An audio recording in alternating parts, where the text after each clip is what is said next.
Free enterprise is our economic system or our means of production, privately owned and operated for personal benefit. Free enterprise cannot legally be taxed unless it volunteers itself. The reason why income tax seems inescapable is because most every job on the planet requires you to sign a number of documents with fancy wording stating that you are agreeing to be a representative of a corporation or entity. What all of this means is simply that when you sign working papers, which are required by pretty much every employer that you apply to, you are waiving your rights as a natural person protected under the Constitution and agreeing to represent an artificial person that is not protected under the Constitution. It's difficult to avoid because if you do not sign the document waiving your rights, you won't get the job. So why does every employer voluntarily pay taxes, which leads to the requirement of those documents? Because without doing so, the business loses all state and federal benefits provided to private or commercial business. And furthermore, most people simply accept the mistruth that income tax is required by law without investigating it.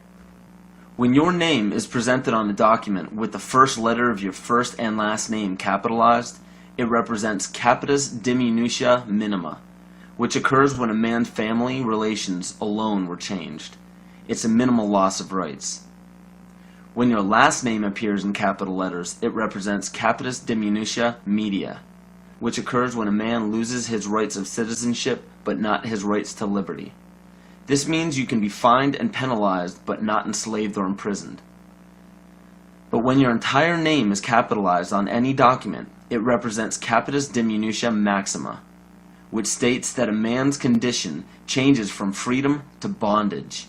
All rights of citizenship and family rights are surrendered. This means you can be fined, imprisoned, and enslaved in any amount for any duration at the whim of the state's suggestion.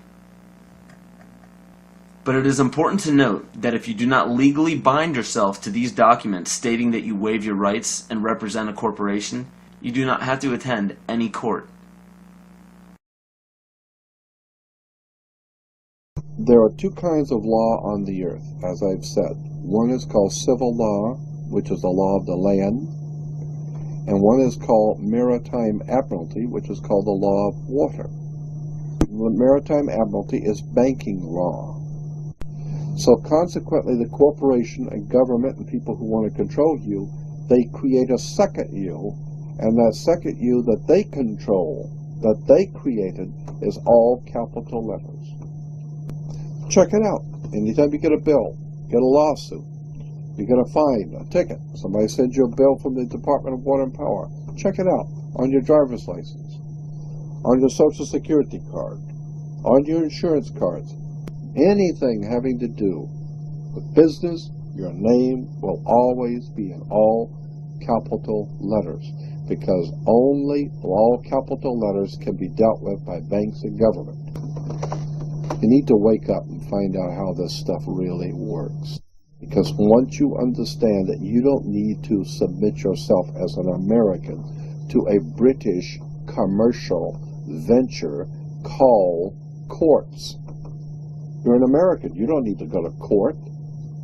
You only go to court because you agreed to go to court.